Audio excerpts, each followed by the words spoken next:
Hello and welcome to my channel. Do you ever stop and think about the fact that God works through our obedience? And you never know, someone's getting to God may be tied to the way you obey and follow Him. We're going to talk about it in today's video. Let's go.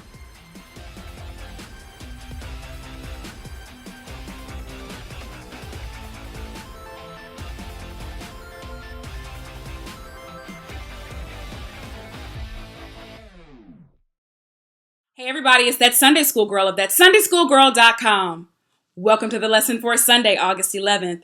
I do pray that God has been blessing you this week. It is hump day for me, and God is blessing the places that my feet touch. I am so excited about what He is doing in my life, and I'm glad that we have this time together. Testimony service is now closed. Listen, if you're new around here, allow me to say welcome. You have just joined the largest cyber community of Sunday school students on the World Wide Web. Welcome to a community of more than 20,000 people who are just like you, who love God, love His Word, and we are preparing to be great in our Sunday school classes. Listen, I want you to be permanently connected to this community, so here's what you need to do. There are 4 ways that you'll be able to engage with this video. The first is to make sure that you click the subscribe button down below. That is going to get you connected, but there's a second step where you will click the little picture that looks like a bell. That's the notifications bell, and every time there is new content uploaded on this channel, you are going to get an email that says, go and look, there's new stuff.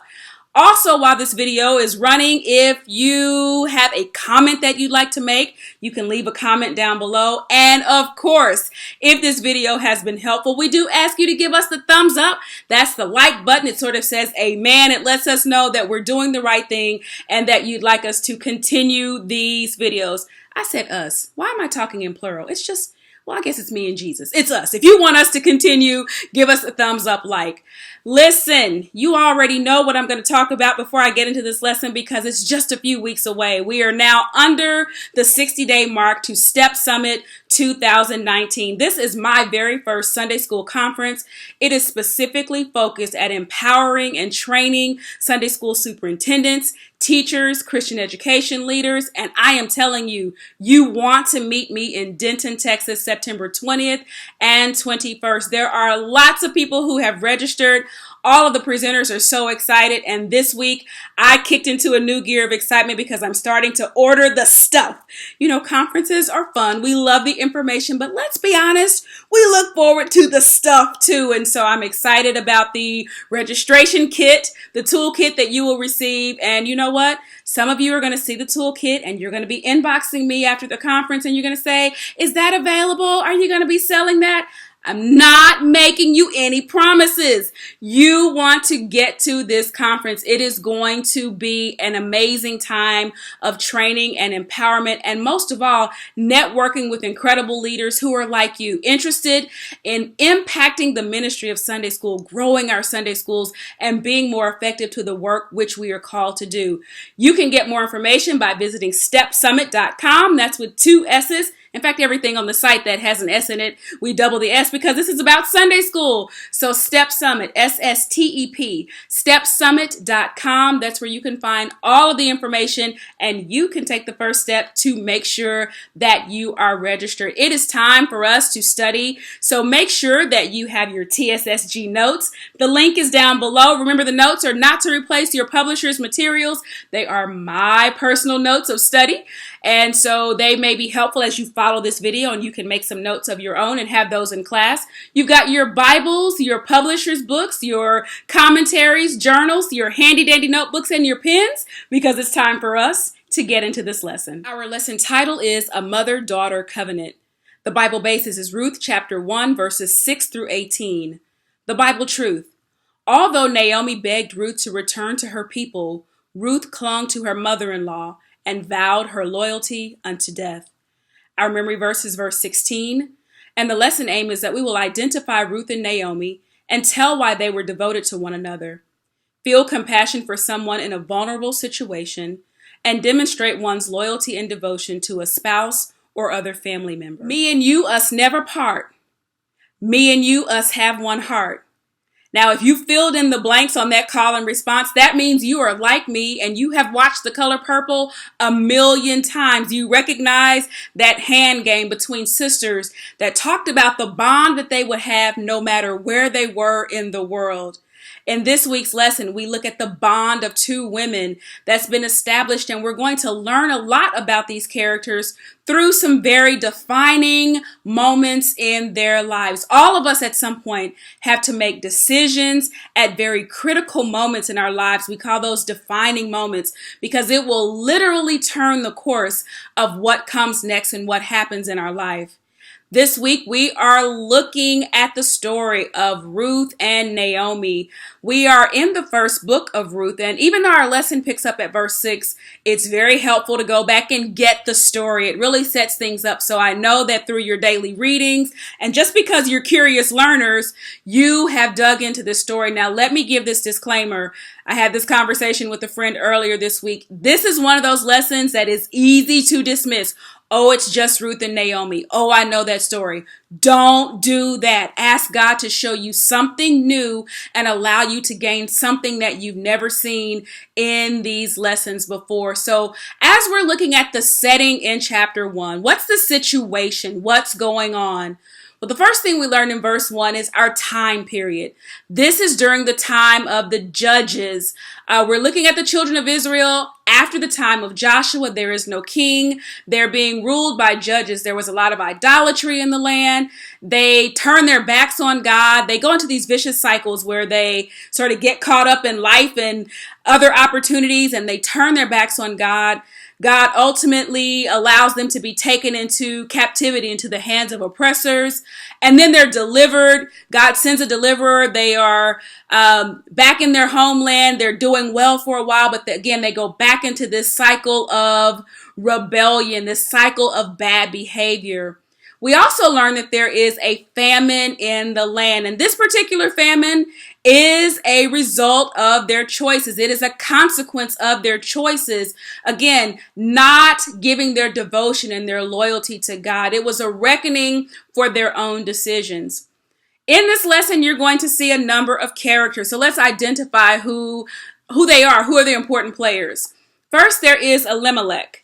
He is a man from Bethlehem. He's the husband in this story. His name means God is king.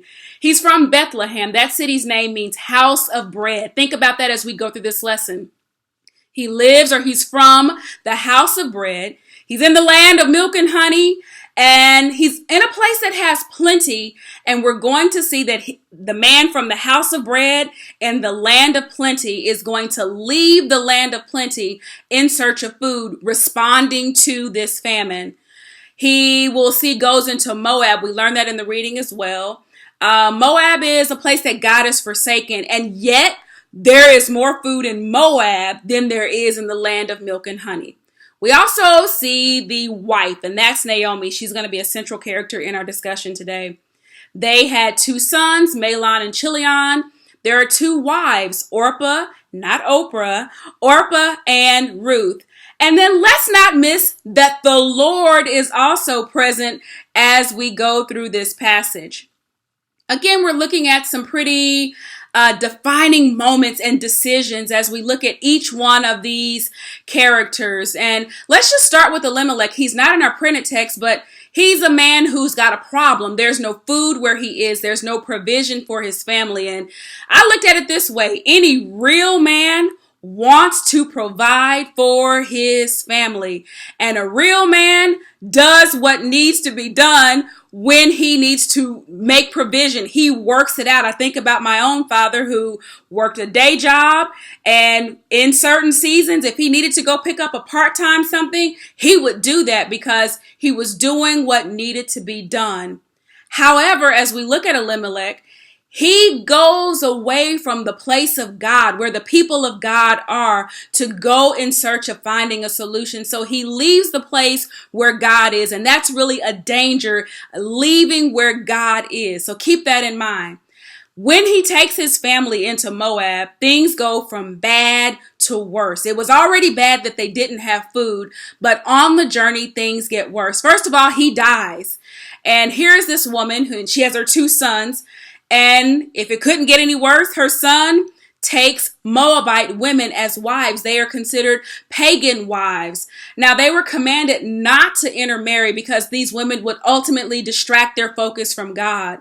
Why? Well, because you can take a girl out of an idolatrous situation, but you cannot take idolatry out of the girl. And so that was the concern with them marrying into that culture or taking women from that area. Again, we've got these two wives, Orpah and Ruth, and they were in this area in Moab for 10 years. We know that from verse 4. And again, as if it couldn't get any worse, the two sons, Mahlon and Chilion, both die as well. So here we are. We have this woman, Naomi, who is in essence lost everything. She's lost her husband. She's lost her sons, the people who would care for her, look out for her. And she's left now with two daughters-in-law from a pagan land. The men are gone. She technically has no covering. And this brings us up to our printed text, which begins in verse 6. It says, "Then she arose with her daughters-in-law, that she might return from the country of Moab. For she had heard in the country of Moab that the Lord had visited his people in giving them bread." This is our first defining moment and a decision, and we're going to look at Naomi's return. First of all, Naomi is taking steps towards God. Things have changed at home. When she left 10 years ago, there was nothing there to eat. There was no bread. There was no food. There was lack of food. There was scarcity.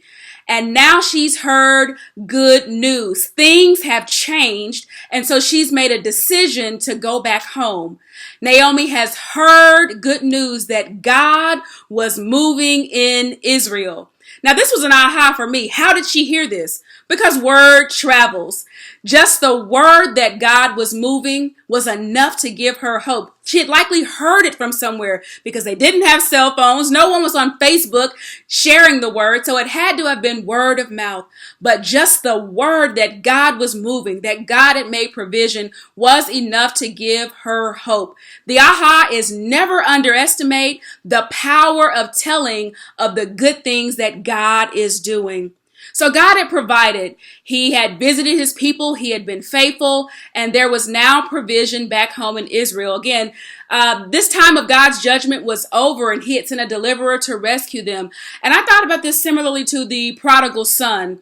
When he was in a place where there was nothing, he knew that there was nothing there for him. What he did know is that there was provision at his father's house. So I thought about this in the same way. Here's Naomi in a place of nothing, and she knows that her father has provided back at home. There is bread now in the house of bread, and she is going back that way. Here was an aha for me as well. A move of God has the power to pull us back from empty places. So here her plan is to go back, and at this point, she is planning to take her two daughters-in-law with her. In verse 7, here we see Naomi takes action. It tells us that she got up from where she was, and she has her two daughters-in-law, and it is her plan to return to the land of Judah. Again, in verse 6, she gets up. In verse 7, she goes. Now, I found this interesting. Naomi has been in a really bad place. She's been in a place of separation, and it's also been a season of great loss. And it would have been so easy for her to sit and wallow and feel sorry for herself. But when she hears that God is moving, she responds. Where God is working, that is where Naomi wants to be, and she makes moves toward that. Here was my aha. We can always go home to the place where our Father is, no matter what season we find ourselves in, how challenging, how disappointing, we can always get back to the place where our Father is. So they're on their way there. Everything is going according to the plan. They're moving back to the land of Judah. But in verse 8 and 9, I grouped those together. In verse 8, something changes. Naomi changes her mind about taking the two ladies with her. Don't come with me. Go back. Go back to where you're from. She encourages them to go home. And if you look at her words, there is both a blessing and a dismissal. Naomi actually discourages them from coming with her, and she attempts to send both women back home to their families, actually to their mothers' homes. Their covenant was to their husbands. That was their agreement. And those husbands were gone now. They had no obligation to Naomi. And so she was releasing them to return home. She also extends kindness to them by pronouncing a blessing on them. You may see the word hest in your study, which translates as kindness or loving kindness. But she's acknowledged that they've been kind to her. She wants kindness to be returned to them. And she wants to send them on their way. Also notice that Naomi uses the covenant name of God, Yahweh, in her dismissal. In other words, she's extending mercy and blessings as they go. And yes, she identifies returning to the mother's home. I did not find a clear indicator why Naomi would have identified the mother's home versus the father. So if you've got that in your notes, leave me a note down below. She's releasing them. In essence, though, this was interesting for me. She's releasing them back to their pagan land, back to their idol gods, back to their own ways. And I almost wondered this, because my mind works like this when I study. Was this possible? She's pronouncing a blessing on them and they're going back to a place of idolatry and pagan worship. So I wondered how that could work. But the biggest message is that she's not trying to hold them where she is. In verse 10, you see a little separation anxiety. The women here, the two daughters-in-law, Orpah and Ruth, do not want to leave Naomi. They're both determined to continue on with her. But I grouped verses 11 through 13 together. And here Naomi discourages them again and again. Not just one time, but you see 3 times. Turn back, my daughters. She is appearing to free them, to release them from any obligation. Go, live your lives. But the biggest thing she's trying to help them understand is, I don't have anything to offer you.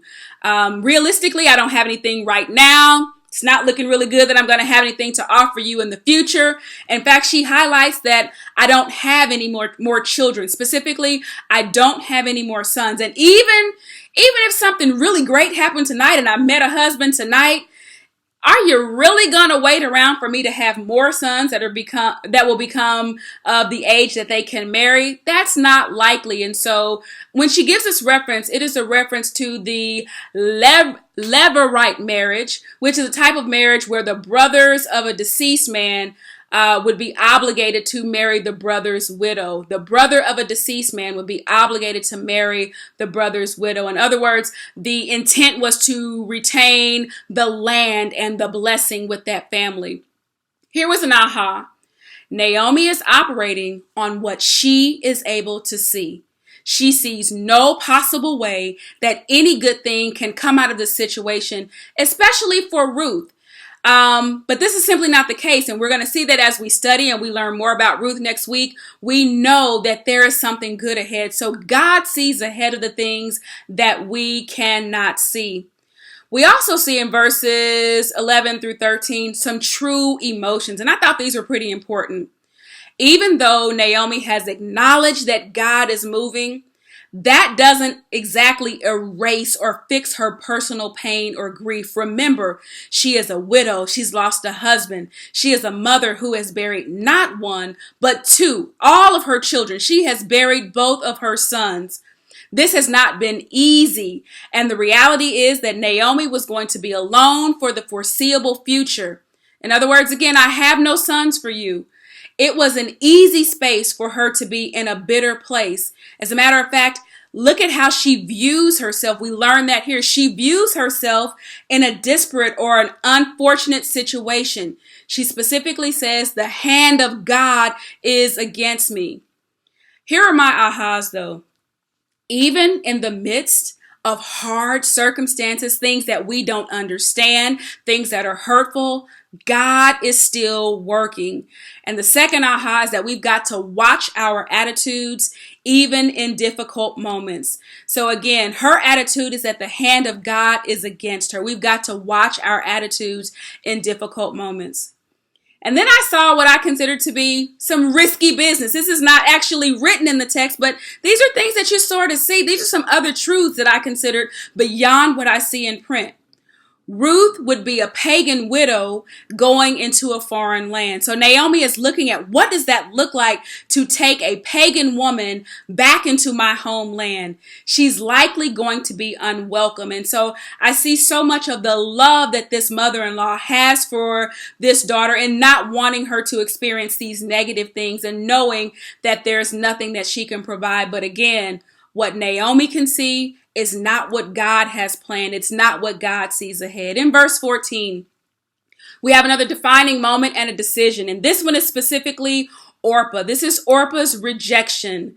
These two women, they've experienced loss too. So we've talked about Naomi's loss, but now let's talk about these women. They've lost their husbands. Who knows? They probably took a risk as well, marrying into what would be foreign to their people. And so here they are, they're widows. They have no covering from these men. They have no father-in-law, and they've left their own people to marry these men. And these two women have two different responses. First, there's Orpah. Orpah takes Naomi up on the offer. She declines to go to the place of promise, and she returns to the place where God is not. Here was my sort of personal thought. We beat up on Orpah quite a bit, but Naomi doesn't do a great job of creating a picture of hope. And everyone isn't strong enough to push through our messages of negativity and discouragement. So we should keep that in mind as we are moving how we use our words. So Naomi didn't really make it easy. That was my personal thought on it. But Ruth decided to stay. The lesson tells us that she clung to her. We see the idea of clinging in Genesis chapter 2 and 24. It's the same idea that therefore shall a man leave his father and mother and shall cling to his own wife, and they become one flesh. So it's this idea of getting connected in a way that you are inseparable. And Ruth seems to have understood her mother-in-law in a way that Orpah did not. It was on a deeper level. She didn't just want a spiritual blessing and a dismissal. She wanted the God that her mother-in-law had. She absolutely wanted more. In verse 15, Orpah is gone. She returns to, look how the King James is written. She returns to her gods with a lowercase g. So pagan, lowercase g, gods. And there are multiple gods. And here's what I see in that. Again, you can take the girl out, but you can't take it out of the girl. And so it's very clear that she never adopted the faith of her husband. One aha for me is never marry believing that you can change the other person. You take them as you find them. Yes, you may grow together, but never marry on the premise of being able to change that person. Verses 16 through 18, there's a defining moment and a decision. This is the third one in the printed text, the fourth one that I see in the lesson. And this is Ruth's radical acceptance. No objection that Naomi has offered has been good enough. Ruth is determined and she cannot be stopped. And Ruth here makes a life decision. And this is where the covenant is made. Our lesson title talks about a mother-daughter covenant. Here's the covenant. What we see here is that Ruth is a woman of great determination. She's a foreigner, and yet she can see the hand of God and his faithfulness for his people, and God has actually been faithful toward her. There's a provision for her up ahead as well. And Ruth is willing to make or to adopt a change, to walk out a radical change, a departure from everything that she knew. She makes a promise of devotion and loyalty. She says that where you go, I'm going there. Where you stay, I'm going to stay there too. Where you are, no matter what, I am going to be with you. Your people, those are now my people. And here's the important thing. Your God, with a capital G, will be my God. Your God, the true and living God. Now this is huge because she puts away the name of all of the false gods that she knew and makes an ultimate allegiance to the true and living God. This is a moment of conversion. She is now a convert. And where you die, I will die. And where you're buried, I'll be buried there too. This actually reminds me of the disciples when they left everything behind to follow Jesus. Here is a woman who gives up everything that she knows, everything that she has to follow after God. So Ruth makes a covenant without any other promises. In fact, Naomi up to this point has only told her everything that she can't do, everything that she can't deliver. But without knowing what's ahead, Ruth makes this life-changing decision. And we're going to stop here because we actually continue with her story next week. So no spoiler alerts here. But as I look at this lesson, there are certainly themes that we see in God's covenant love for his people. We see the idea of returning and spiritual renewal, God's providence, his hand, his faithfulness, and then commitment and covenant, just as in Exodus 34:6-7, where God shows his steadfast love for Israel because of his covenant with them. I know that you got a lot out of the lesson, and I can't wait to see your key learnings. In the meantime, here are mine for this week. First is this lesson really challenged me to explore the purpose of relationships. In these days, I've got to be honest, I am working to be thoughtful and prayerful and intentional in relationships and understanding why I'm connected to someone. It's really important to know and understand your purpose for being in relationship with another. Next, we can experience bad moments of separation, loss, feeling far away from God, but we can always, as his people, return to him. Know also that God can work through change. That crazy stuff that happens in life where we can't figure out what's going on and things are coming out of nowhere and it's one thing after the other. God can work through change. God also works through our obedience. If you look at Naomi's choice to return, she was returning to where the Lord was providing. But it was her obedience that opened up the door for Ruth to make her own choice for God.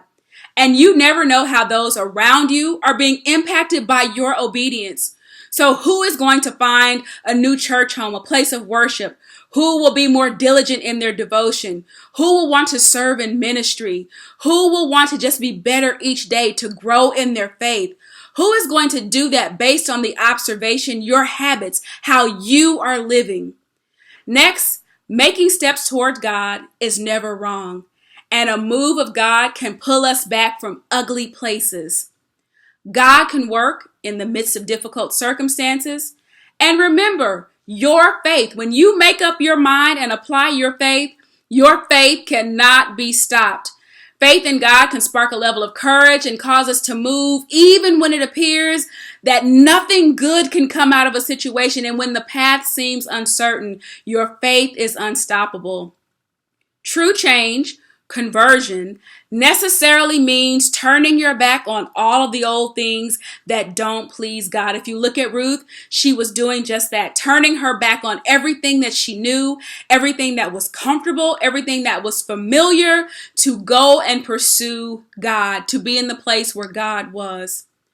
Don't miss the opportunity to see the blessing in those people that God has placed around you.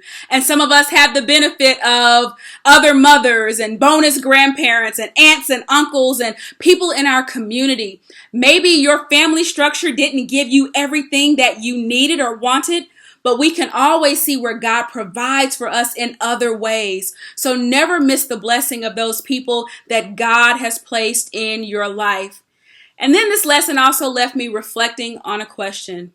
What is operating in your life that will make others say, I want that too? That's your challenge for this week, is to think about how you're living out loud. And are you salt? Are you light? Are you living in a way that makes others desire the God that you serve? This is our lesson. You already know that if you have notes in your notes that are not in mine, leave them in the comments down below, because yes, I do. I read your comments and I add your notes to my notes. And when I get to class on Sunday, we're all going to have bomb notes. This is it for the lesson. Everybody have a great rest of the week. I will see you in Sunday school. Bye, everybody.